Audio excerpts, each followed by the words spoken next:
Olá pessoal, estamos aqui para falar um pouco sobre a abelha sem ferrão. É uma abelha bem interessante, que tem algumas pessoas que já têm feito uma criação aí bem rústica e dando continuidade às atividades virtuais pela Bahia Produtiva. Temos aqui na região 2 projetos de apicultura e várias comunidades que a gente vê que os agricultores também fazem a criação de abelhas. E nós convidamos Adriano. Adriano, ele é meliponicultor, é apicultor e técnico, para fazer um bate-papo sobre essa atividade. Eu sou Fabiano Chaves e faço parte da equipe técnica do Terra Viva e estamos aqui para assessorar nessa atividade. É com você, Adriano. Olá pessoal, boa noite. Eu gostaria de agradecer o convite, Fabiano, para a gente fazer essa conversa, né? Na verdade, eu sou apicultor, né, igual você já falou, e também a partir dos 4 anos, né, a partir de 2016, 2017, eu iniciei, né, na meliponicultura, né? Na verdade, a minha atuação na meliponicultura, ela é bem recente, né? Em seguida, também, eu comecei a fazer um curso de formação de agentes, né, multiplicadores, em meliponicultura comunitário, né? Que é um curso realizado pela Universidade Federal do Maranhão. Eu gostaria, nesse momento, se você pedir sua permissão, né, de dar os créditos aqui ao professor Murilo Sérgio Drummond, ele que foi o idealizador desse curso, e que é de grande valia aí para nós, né? Tem aluno aí do Brasil todo, né? E a gente já está aí na caminhada para a reta final aí da conclusão desse curso. Muito bem, Adriano, obrigado. Seja bem-vindo. Eu que agradeço. Vamos fazer um bate-papo aí bem tranquilo mesmo, em troca de conhecimentos. O que a gente quer é extrair de você o máximo aí para você ter essa experiência com a gente, que nossos agentes comunitários rurais e os ACAS, agentes comunitários de apicultura, vai repassar para os agricultores e para os apicultores e os meliponicultores. Mas, Adriano, explica para a gente melhor, ou defina, como que é essa definição de abelha sem ferrão. Então, Fabiano, é o seguinte,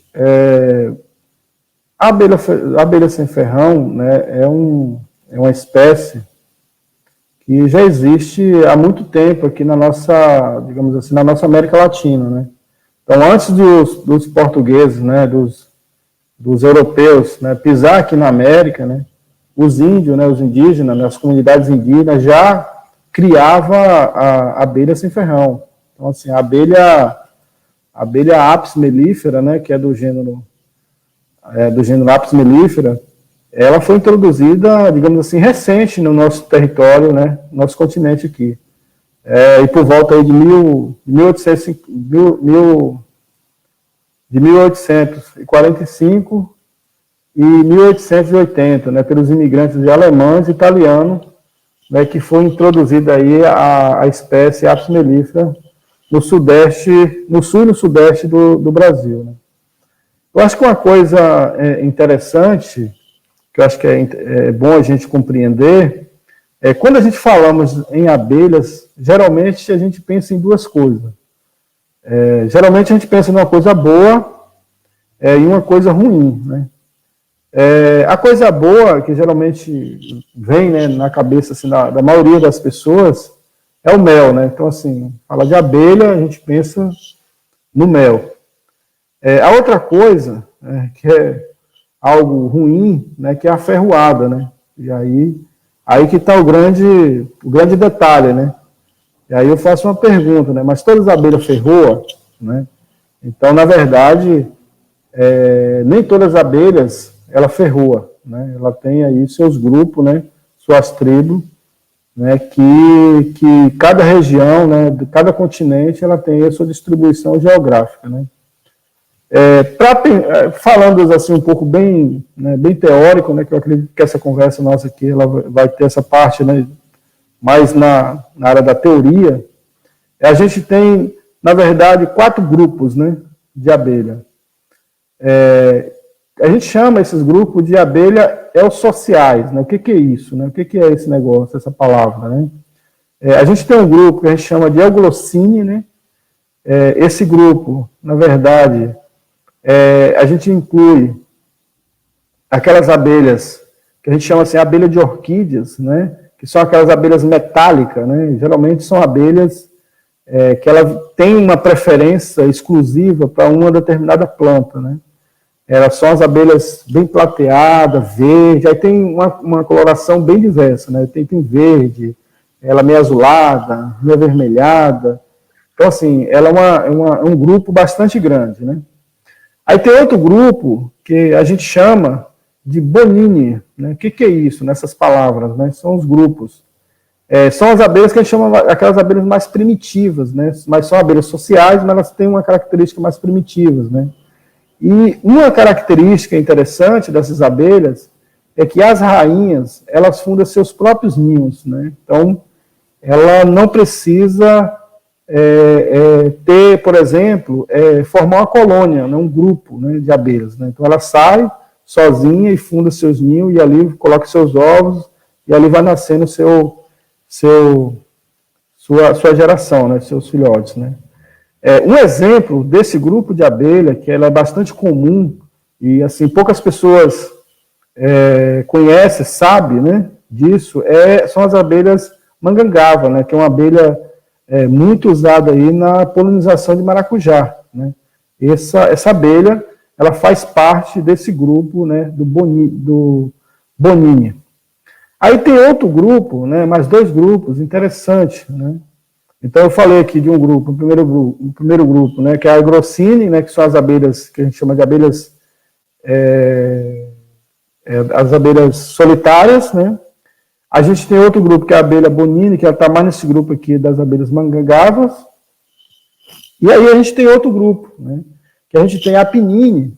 O que é esse Apinine? Esse grupo, né, de abelhas Apinine, elas são abelhas que, ao longo, né, da sua história, da sua história de evolução, ela foi evoluindo para um sistema mais organizado, né, um nível mais organizado, né, que ali você tem a abelha rainha, você tem ali o zangão, você tem as abelhas operárias, né, você tem toda uma estrutura organizada que desenvolve, né, as atividades que garanta, digamos assim, a sobrevivência, né, da espécie, né, tanto na coleta de materiais, né, a construção do ninho, na coleta de recursos, né, como néctar, pólen, enfim, você tem todo um grupo ali organizado que cada fase, né,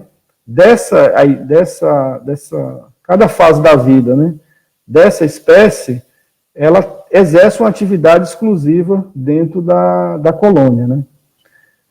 Aí nós temos um grupo, né, que é a Apinine, que esse grupo Apinine, ele está mais ligado às abelhas apis mellifera, né, que nascem. A abelha apis mellifera, ela tem seu grupo específico, né. E aí dentro desse grupo Apinine, você tem aí, por exemplo, que é a nossa abelha com ferrão, que é a abelha africanizada, né, que é uma abelha, né, trazida de fora, que muita gente acha que é a abelha africanizada, que é essa abelha com ferrão, né, que ela é nativa do Brasil, mas ela não é nativa do Brasil, ela é uma espécie que foi introduzida, né, no Brasil. E aí, por último, a gente tem um grupo chamado Meliponine, né, que aqui sim, são as abelhas sem ferrão, né, são as abelhas com abelhas sem ferrão, abelhas indígenas, que está aqui nesse grupo, né, que são abelhas que tem, já falei, que tem um nível de organização muito bem elevado, né. E aí outra coisa bastante interessante, né, quando a gente fala de abelha, a gente pensa que é uma coisa muito, sabe, restrita, muito pequena ali, entendeu? Mas se a gente for analisar, por exemplo, a diversidade de abelhas existentes no mundo, é uma coisa assim incrível, né? Então, nós temos aqui, por exemplo, uma abelha que todo mundo tem medo, né, que é a abelha apis mellifera, né, que é a abelha que o pessoal chama de abelha europeia, né, mas que a gente não é mais a europeia pura, né, você teve um cruzamento, você houve uma mistura ali, né? E aí a gente chama de abelha africanizada. Esse grupo de abelha, para você ter uma ideia, Fabiano, ele representa menos de 1% do total de abelhas existentes no mundo. Então, assim, é muito pouco, né? Mas pelo fato de ser uma abelha defensiva, de ser uma abelha que tem ferrão, as pessoas criaram um certo medo, né, dessa espécie e acaba achando que a única espécie que existe no mundo, né, ou no ambiente, é essa espécie de abelha com ferrão, que é a Apis mellifera, né. Outra curiosidade, quando eu falei naquele primeiro grupo, né, de abelhas solitária, esse grupo de abelha, ela representa, para você ter ideia, no mundo, cerca de 85% de todas as espécies habitáveis, né, no nosso planeta, certo? E aí, então isso é muito interessante, porque assim, isso mostra para nós a quantidade, né, e a diversidade de abelhas que existe no mundo, né, na natureza, né? E essas abelhas, ela cumpre um papel fundamental para o ecossistema de vários biomas, né? Inclusive aqui na nossa região, por exemplo, Mata Atlântica, né? Os Pampas, Cerrado, enfim, tem uma expansão muito grande, né? Com relação a essa questão das abelhas, a quantidade de espécies, digamos assim, né? Digamos, você tem um número, né? Digamos, hoje no mundo existe cerca de 17 mil espécies descritas, né? Catalogada, né? Só que aí a gente tem um problema, né? Dessas 17 mil, tem uma estimativa que existe mais de 20 mil espécies de abelha no mundo, ou seja, muitas abelhas não foi catalogada, né? E se a gente for pegar, por exemplo, abelhas que elas ocorrem em um determinado local, que ela é exclusiva daquele bioma, daquela região, né? Com o avanço do desmatamento, muitas espécies que ela já desapareceu, né?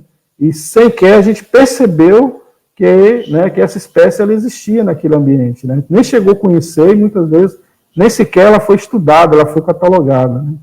Então, é um número bastante, né, grande, né, de abelha que existe no mundo, né? No Brasil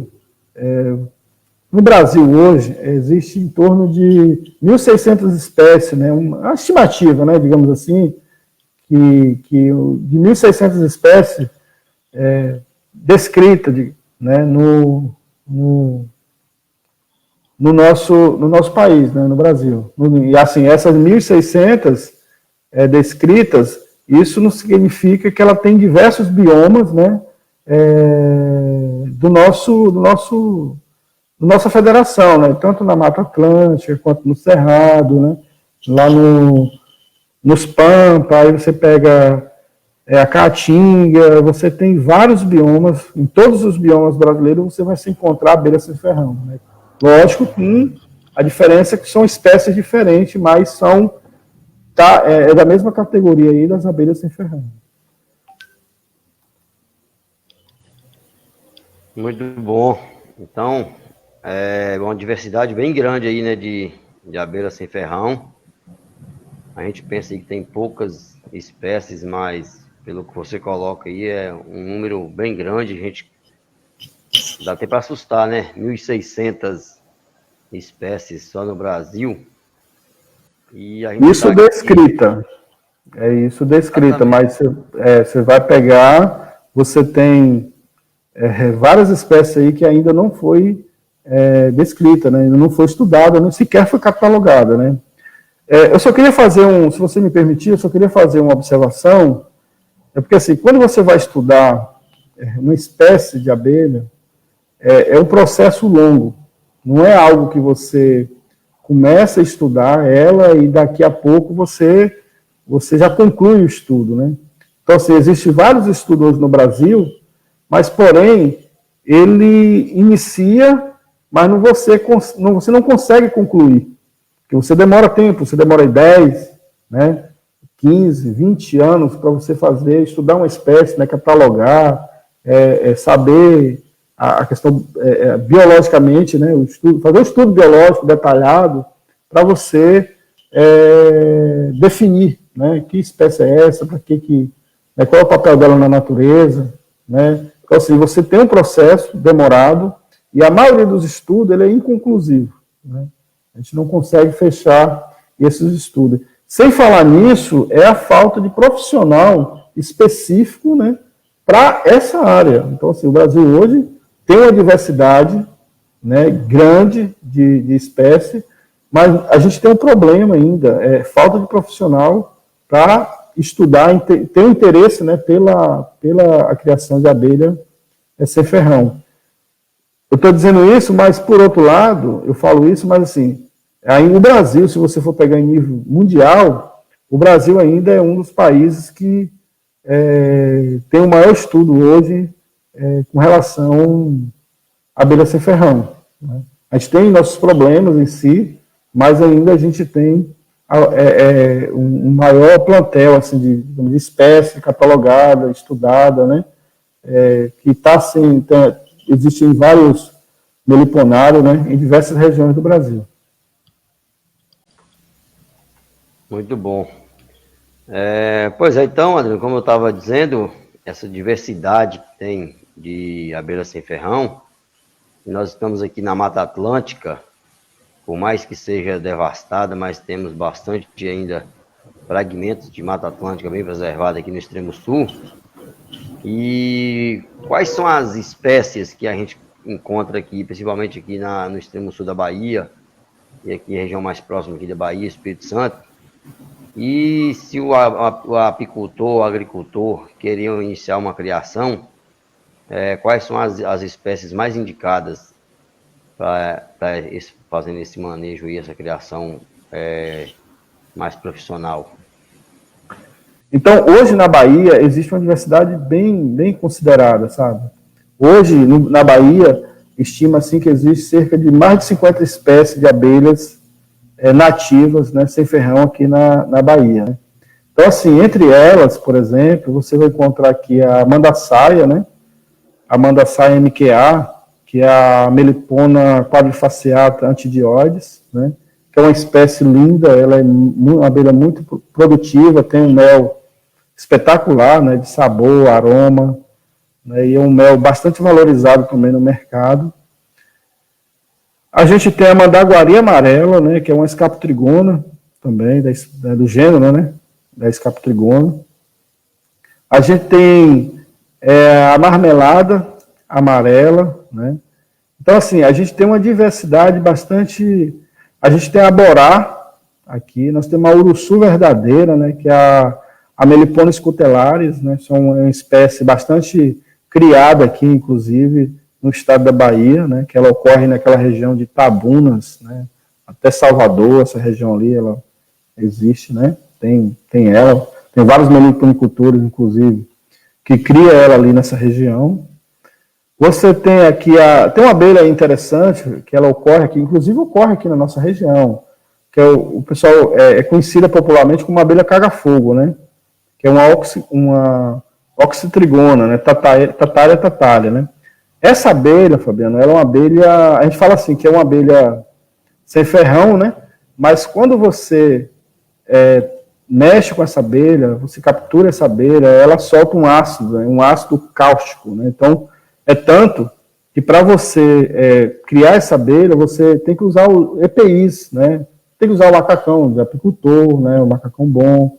Além do macacão, você tem que usar uma máscara, né, porque o ácido que ela solta, né, você acaba inalando, você acaba causando queimaduras, né, e isso pode trazer vários problemas, né, para a pessoa. Então, é uma abelha assim, a gente fala assim que são abelhas nativas, né, são abelhas sem ferrão, mas também ela tem seus mecanismos, né, de defesa, né, e a abelha caga-fogo é um exemplo disso, né, então assim, a gente tem que ter certos cuidados também quando a gente for trabalhar com essas espécies, né. Então assim, qual é a espécie adequada para mim estar criando, para o agricultor estar criando, um iniciante, eu diria o seguinte, pela minha experiência, eu diria que uma das espécies, né, que você pode estar criando é a abelha jataí, né?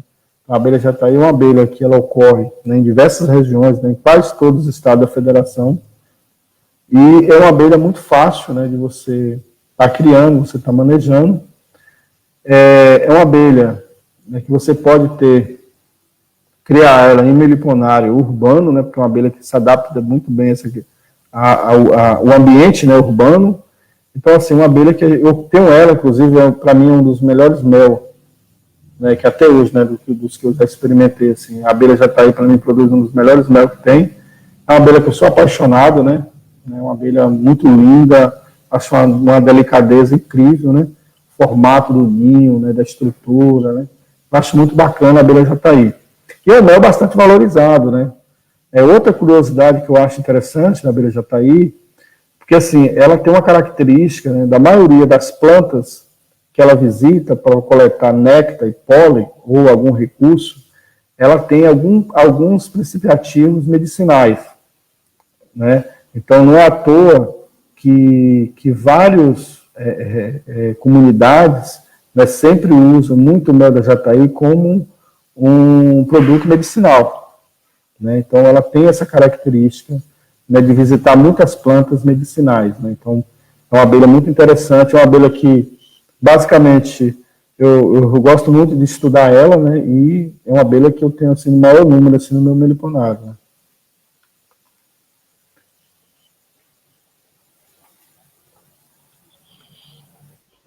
Mas aqui na região você falou várias.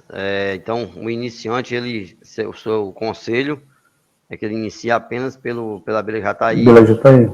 e, e com o tempo ele pode até estar criando outra abelha, mas iniciar com jataí para ir pegando experiência. Isso. Porque a abelha jataí é uma abelha rústica, né? Então, uma abelha rústica, é uma abelha fácil de você capturar, né? A gente vai falar um pouco mais na frente sobre isso. E eu falei de várias espécies, aí tem outra aqui que eu acabei não citando, que ela tá tendo uma criação muito forte aqui na nossa região, inclusive ela é nativa, né, dessa nossa região, é a abelha urussu amarela, né, que é a Melipona mondare, né, está sendo muito forte hoje, a gente já acompanha alguns agricultores aqui que já está num processo de criação, de divisão, de multiplicação, entendeu, dessas abelhas. É uma abelha linda, é uma abelha linda, linda, linda mesmo. É uma abelha, ela é quase do tamanho de uma abelha apis mellifera, né? Inclusive, o zumbido que ela faz, ela é quase idêntico à apis mellifera, né? Então, assim, uma pessoa que é leiga, né, que não conhece, que é uma abelha, né, abelha urussu, ele vai ficar com certo medo, né, e vai ficar assustado pensando que é uma abelha com ferrão. Então, eu acho que a espécie jataí, eu indicaria, né, para quem está começando, iniciar com a espécie jataí. E uma curiosidade interessante é que você não inicia com muitas colônias, você inicia ali com 2, no máximo 3 colônias, né? Você vai pegando, né, aprendendo as técnicas, né, de fazer manejo, de divisão, né, de multiplicação, de alimentação, né, de como entender como que a colônia se organiza, né, internamente, como essa questão da divisão de trabalho interno, né? Então, isso é interessante. Tem uma questão muito bacana, porque assim, o que acontece muito, e a gente tem, nível de Brasil, assim, a gente vê muito isso, é a pessoa querer criar abelha, sendo que no local que ele está, né, que ele quer inserir o meliponário, você não vai encontrar flor, né? E aí, muitas vezes, você quer criar abelha com alimentação artificial, né? Então, o ideal é que a gente faça um levantamento, um mapeamento do local, né, direitinho, ver se na sua região ocorre, né, essa espécie que você quer criar, né, porque também não adianta pegar uma urussu amarela, né, que é a Melipona mondare, e levar lá para o Cerrado, levar lá para a Caatinga, entendeu? Então, assim, essa abelha, ela é exclusivamente desse bioma, dessa localidade. Então, a gente tem que entender muito bem que esses animais, ele tem seu bioma, ele tem seu habitat natural, né? E a gente está lidando com um animal, né, silvestre, né? Eu falo animal, mas é um animal no sentido do grupo dos insetos, né?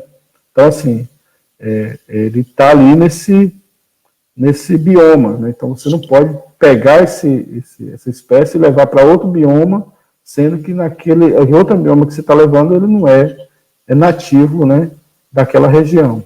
Então a gente tem que ter muitos cuidados, inclusive nos trabalhos que a gente faz, a gente deixa isso muito bem claro, sempre passa essa orientação para que os nossos meliponicultores, as pessoas que a gente está acompanhando, não façam esse tipo de coisa, né? Porque isso é praticamente errado, assim, digamos assim, no ponto de vista ambiental. Da preservação de espécie, né? Que a nossa orientação é que haja uma preservação, né? Uma conservação da espécie local, da espécie que está inserida ali naquele bioma. Muito bom. Então, Adriano, quando a gente pensar em criar abelhas, seja ela com ferrão ou sem ferrão, primeiro a gente tem que preocupar com a preservação ambiental, com a produção de comida, que seria a produção de flores para essas abelhas, né? Então aí a gente já vê aí que é uma criação que traz benefícios aí para a paisagem, para o meio ambiente. E aí eu me pergunto, e faço a pergunta para você, quais são os benefícios quando um agricultor, um apicultor, um meliponicultor, ele inicia essa criação dessas abelhas, ou que ele começa a conhecer elas para respeitar ela mais na natureza? Quais são os produtos e os ganhos que a gente tem ao iniciar essa criação? Vamos lá, então, uma das, acho que eu acredito não, tenho certeza, assim, que é uma das principais, né, contribuição que as abelhas dão é a polinização, né? Então, a abelha, ela é um animal que existe, né, há mais de 100 anos, 100 mil anos, né, 100 milhões de anos de evolução, né, e toda essa evolução, ela foi lidando com um determinado bioma, né, um determinado ambiente, né? Então, assim, de acordo às flores, né, que existiam naquele ambiente, ela foi se desenvolvendo, né, foi se multiplicando, foi se evoluindo. Então, uma das principais atribuição, né, vantagem, benefício, né, de ter abelha está relacionado com a polinização, né? Então, já existe vários estudos, inclusive, que se a abelha deixar de existir, né, desaparecer, foi extinta da natureza, né, a gente vai ter vários problemas, né, inclusive problemas alimentares, né, que hoje 70%, 80% do nosso alimento, né, que a gente come diariamente, ela está muito relacionado com a polinização das abelhas, né? Então, imagina aí, você quebra isso, né, e a gente vai ter sérios problemas, né, com a questão alimentar, inclusive, é um dos problemas, mas assim, você tem inúmeros problemas, espécies, né, de árvores, de plantas, né, que existem na natureza, que vai deixar de se reproduzir, porque não tem ali um vetor ali para estar dispersando pólen, né, no seu bioma, né. Eu acho que eu queria fazer uma observação seguinte, nós, humanos, nós temos um pensamento seguinte, né, uma abelha, ela produz pólen, ela produz néctar, ela produz gel próprios ou próprios, né? E a gente vai lá, faz a coleta disso, né, para o uso, né, humano, comercializar e tal. É engraçado, assim, a gente acha que a abelha, ela produz mel para a gente, né, os humanos, né? Mas, na verdade, a abelha, ela produz mel para a colônia, né, para a existência, né, da sua espécie.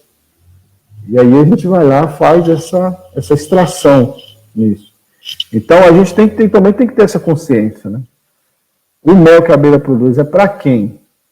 É para nós humanos ou é para manter a geração ali daquela colônia, né? Dos seus filhos, da sua população de abelha.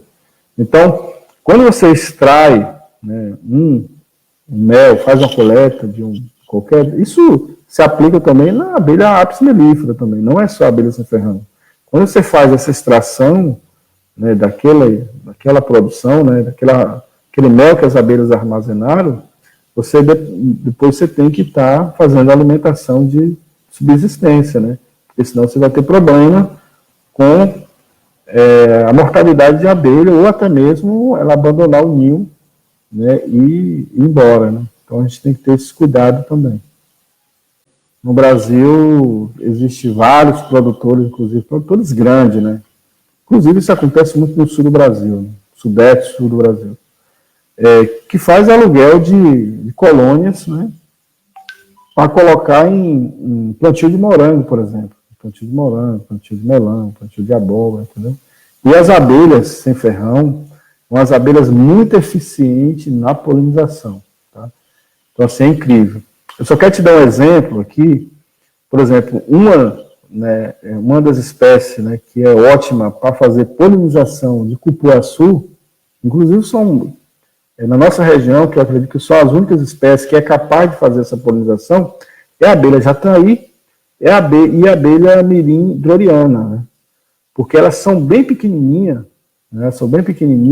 E a flor do cupuaçu, se você for olhar, ela tem um orifíciozinho pequeno, então ela precisa entrar lá dentro, fazer esse processo de polinização e sair. Então, a abelha maior, a abelha ápice ou a uruçu, ela não faz esse processo, né? Então, assim, quem tem plantio, né, por exemplo, de cupuaçu, né, for fazer um plantio de cupuaçu, e aí é muito interessante, você tem essas espécies, né, na sua plantação para fazer esse processo de polinização aí. É uma observação que eu estou fazendo aqui para que as pessoas, né, se for criar, se for plantar, ter esses cuidados, né, para estar melhorando aí a produção na sua propriedade. Exatamente. Então, essa diversidade de abelhas que você coloca, ela representa também uma diversidade de plantas, né? Então, cada abelha tem uma planta específica, um tamanho diferenciado. Então, isso é interessante a gente estar observando sobre essa questão da preservação ambiental também. Eu falei essa questão da diversidade, mas, assim, de acordo com o tamanho da abelha, né, de acordo com o tamanho dela, também o raio de voo dela. Então, assim, quanto maior um pouco a abelha, ela vai um pouco mais longe. Quanto menor a abelha, ela tem não só o raio, né, mas também a altura que ela voa, né? Então, você tem uma mata, a gente vive, né, vou dar um exemplo aqui da nossa região, Mata Atlântica. Você tem árvore aí de 30 metros de altura. Então, uma jataí, jamais ela vai subir na copa de uma árvore, em 30 metros de altura, para fazer coleta de néctar e pólen. Então, o voo dela é mais, né, rasante, né, mais próximo do solo. Sim, até porque o tamanho dela, né, então, é uma abelha muito pequena, então, se ela subir muito, ela vai ser carregada por vento, né? Então, ela não tem essa estrutura, né, para poder fazer esse tipo de trabalho. Aí você pega, por exemplo, uma abelha uruçu, ela já consegue fazer esse voo, né, mais longo, ir naquelas plantas mais altas, né? Ela tem todo esse arranjo, né, dentro, toda essa organização, né, essa distribuição, digamos assim, para cada planta você tem uma espécie, né, que vai gostar mais daquela flor, entendeu? Tem, por exemplo, as abelhas sem ferrão, elas são as abelhas bastante seletivas. Ela não vai em qualquer flor, né? Ela não vai em qualquer flor. Então, assim, elas são bastante seletivas, né? Então, quando você faz esse desmatamento, aí você vai lá, planta uma monocultura, você pode ter problema, né? Porque, assim, aí você está plantando você quer criar abelha, você faz a monocultura, né, pode ser uma monocultura ali, uma planta que a abelha não gosta, e você quer criar abelha. Então, assim, quanto mais diversidade você tiver, mais interessante vai ser a sua criação de abelha, né? Mais sucesso você vai ter. Tem dado realmente uma degradação ambiental muito severa, a gente pensa muito no lucro e o pessoal tem usado muitos herbicidas e muitos venenos, muitos agroquímicos. Quais são as ameaças para essas abelhas que você fala que são as abelhas seletivas, umas abelhas que ela era dessa região um pouco mais preservada? Como que você vê essa questão da ameaça com as abelhas sem ferrão? Então, vamos lá. Quando a gente fala em ameaça, a gente precisa também separar, né? A gente fala que é o seguinte, qualquer animal, né, qualquer espécie que ela está num ambiente, né, de selvagem, né, no seu ambiente natural, ela corre risco, né, de ameaça, né, ameaça que a gente pode né, seus predadores naturais, né, enfim. Mas só que a abelha, ela é mais sensível com isso, né? Ela tem os seus predadores naturais, né? Inclusive no meu meliponário hoje, eu tenho um problema sério com lagartixa, né, com lagarto, porque elas ficam ali próximo da entrada, né, da colônia, só, né, as abelhas vêm para pousar, para entrar ou sair, ela fica comendo, né, as abelhas. Então isso é um problema assim, para os criadores, né? Então assim, a gente tem esses inimigos, digamos assim, naturais, né? Aí, para além disso, a gente tem outros inimigos, né? O furídeo, né? O furídeo era digamos assim, um mosquitinho bem pequenininho. Ele entra, né, dentro da colônia. Isso acontece muito quando os potes de pólen ou mel, né, fica exposto, né? Isso acontece quando você vai fazer uma divisão. Ele ficou exposto, ela vem, entra, ela é atraída, né, pelo cheiro do pólen do mel. Aí ela entra e faz postura, né, de ovo nesse pólen, e ali você acaba perdendo o enxame, né, da abelha. Mas eu queria chamar a atenção o seguinte, né, a gente tem esses inimigos naturais que qualquer espécie no seu ambiente, né, vai ter, né, isso ocorre, isso é a lei da natureza. Mas uma coisa que eu queria chamar a atenção é um inimigo que eu vou falar até usar aqui um termo um pouco irônico, assim, porque, assim, um dos maiores inimigos hoje, né, das abelhas, se chama-se um homem, né, se chama-se um ser humano, né, mas, ironicamente, eu poderia dizer o seguinte, ele é o maior inimigo, né, das abelhas, mas, hoje, digamos assim, é um dos únicos que pode também salvar as abelhas, né, dessa situação. Aí você fala, mas que coisa é essa, né? Que negócio é isso? Né? É o inimigo, né, que salva, né? Então, assim, a gente tem que olhar o seguinte, hoje, as abelhas, né, a questão do fogo, né, por exemplo, você colocar fogo, né? Naquela região onde o fogo, né, passa, já era, né? Os ninhos que tiverem naturais, acabou, queimou tudo, né? Então, assim, é um problema. Então, o fogo, geralmente, a maioria das vezes, é causado pelo homem. Aí a gente tem outro problema, que é o desmatamento, né? Então, assim, as abelhas, elas constroem seu ninho nas cavidades das árvores, né? Se você vai lá, corta, joga isso no chão e coloca fogo, então, assim, você perde, né, todas essas estruturas naturais para as abelhas estarem nidificando, né, nessas árvores. Então, é muito complicado isso, né? Então, um dos problemas grandes que a gente tem hoje é essa questão, falta de ocos, né, de madeira, para as abelhas estar fazendo o seu ninho, né, criando a sua estrutura, né, de moradia ali para estar se multiplicando, se reproduzindo na natureza, né? Então, esse é um dos maiores problemas hoje que a gente tem com as abelhas, né, quando a gente fala assim de ameaça aí para as abelhas sem ferrão.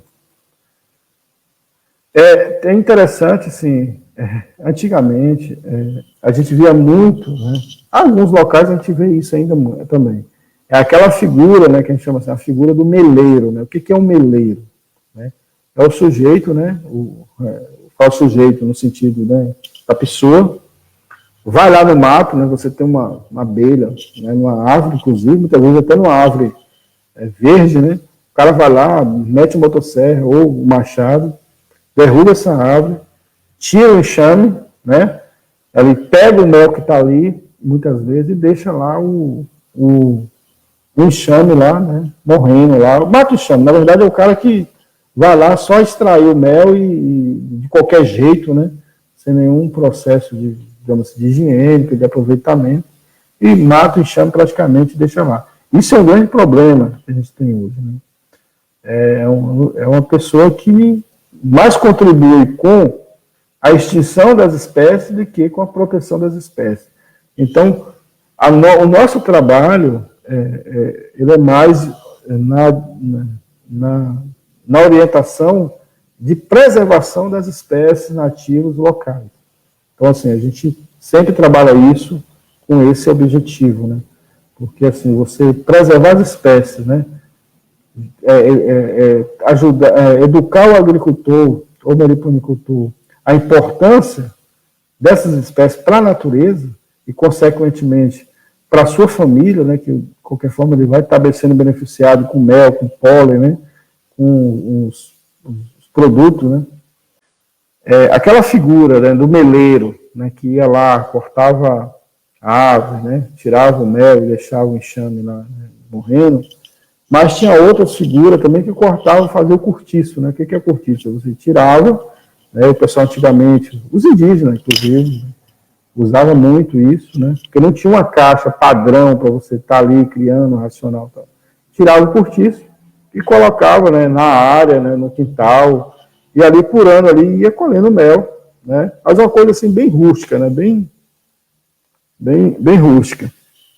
E aí, ao longo do tempo, né, dos estudos, foi avançando, foi se criando alguns modelos de caixa, né? Aí nós temos aí modelo de caixa sextavada, nós temos modelo de caixa ímpar, né, que foi desenvolvido pelo Instituto Nacional de Pesquisa da Amazônia. A gente tem um modelo muito comum que é usado aqui no Nordeste, que inclusive a gente chama modelo nordestino. Então, assim, aí tem outro modelo, né, que o pessoal usa também, né, que é conhecido como modelo inteligente, entendeu? Mas, assim, um dos modelos, para quem está iniciando, né, pela minha experiência, né, na área da meliponicultura, é um dos modelos assim, que se você me perguntar assim, você indica esse modelo, seria o modelo na INPA, né, que foi um modelo desenvolvido pelo Instituto Nacional de Pesquisa da Amazônia. Por quê? Porque esse modelo é um modelo modular, né, ele tem os módulos. Né? Então, assim, você tem a parte de baixo do ninho, aí depois você tem o sobreninho, aí em cima você tem a melgueira. Então, é muito fácil para o meliponicultor iniciante estar fazendo os manejos, enfim. Mas ele tem um problema também, porque assim, como ele tem muitos módulos, né, ele acaba deixando algumas frestas, né, para a entrada de furídeo. Né, isso pode ser um problema também. Então, geralmente, quando você faz essa criação racional nesse tipo de caixa, a gente geralmente coloca uma fita, né, em cada módulo, em cada emenda, né, digamos assim, dessa caixa, de cada módulo, para que evite a entrada de inimigos naturais para dentro da colônia. Muito bom, Adriano. Eu acho que a gente está chegando ao final e ao início de uma nova aula. E é assim uma coisa de cada vez. Mas o que eu achei interessante é essa importância da meliponicultura e essa questão da legislação. Então, não é criar de qualquer jeito, não é pegar de qualquer jeito. Então, para quem está iniciando aí ou pensando em iniciar, então a coisa é feita com respeito à espécie, respeito à natureza. E a gente promete fazer esse vídeo aí para como capturar esses enxames. E a gente te agradece muito por ter dedicado esse tempo aqui para nos trazer essas informações, no geral, acerca da meliponicultura. E deixaria você finalizar com você pensar aí, mas te agradeço imensamente e muito obrigado mesmo. Eu que te agradeço, né? Eu acho que a gente precisa sempre estar contribuindo para que as coisas, né, possam ocorrer de maneira legal, não é isso? Acho que isso é importante. E eu fico muito feliz, sabe, de ser convidado assim para a gente fazer esse tipo de trabalho, né? É algo que sempre as pessoas me chamam, e eu acho que eu tenho o maior prazer, né? A gente sentar, fazer esse bate-papo, né? E que sem pressão, com muita tranquilidade. Eu acho que a criação de abelha sem ferrão no Brasil é algo que está crescendo muito, né? Mas a gente tem essa preocupação, né, de crescer, mas crescer dentro das normas, né, com responsabilidade, com respeito à espécie. E sempre a gente tem isso na consciência, né? A abelha produz mel e pólen para sua espécie. A abelha não produz mel e pólen para os humanos. O humano vai lá, tira, entendeu isso? Né? A gente tem que ter isso. Né? Um pé de café produz café para perpetuar a sua espécie. Né? A vaca produz leite para o bezerro, não é para o humano. A gente vai lá e acaba extraindo, né? A gente tem um instinto de sempre estar extraindo as coisas, né? Mas a gente tem que ter essa consciência, né? E eu espero que a gente pode fazer um bom trabalho aí, prático, né? Essa questão da captura é muito interessante também, a gente pode estar fazendo isso, a gente pode estar indo no meliponário aí para a gente fazer uma divisão, né? E mostrar um pouco como funciona isso, tá?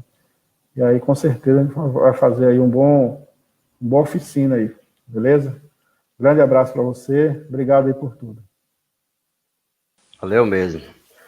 Pois então, pessoal, estamos finalizando aqui nosso bate-papo sobre meliponicultura. E a gente chega à conclusão de que o trabalho agroecológico, o trabalho de sistemas agroflorestais, o trabalho em respeito ao meio ambiente, ele é feito de diferentes formas. E a meliponicultura é mais uma atividade que ajuda nessa preservação e que traz essa maior consciência de cada família. E o que a gente espera é que o agente comunitário rural e o agente comunitário de apicultura repasse esses conhecimentos para os agricultores nas diferentes comunidades. Esse é o nosso papel aqui na região do Extremo Sul. E a gente agradece muito para a Projeto Bahia Produtiva por ter dado-nos essa oportunidade de falar sobre várias cadeias produtivas e vários arranjos produtivos. E nesse caso aqui, a meliponicultura e a apicultura.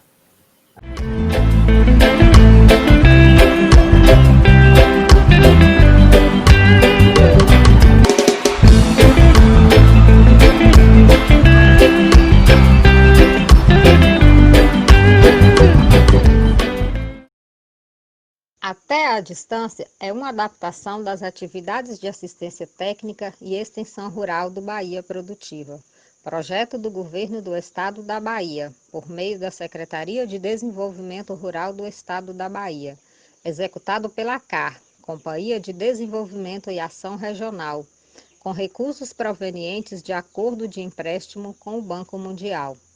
Essa modalidade visa dar continuação às atividades de capacitação e apoio para produtores, associações, cooperativas, empreendimentos produtivos e agentes comunitários rurais.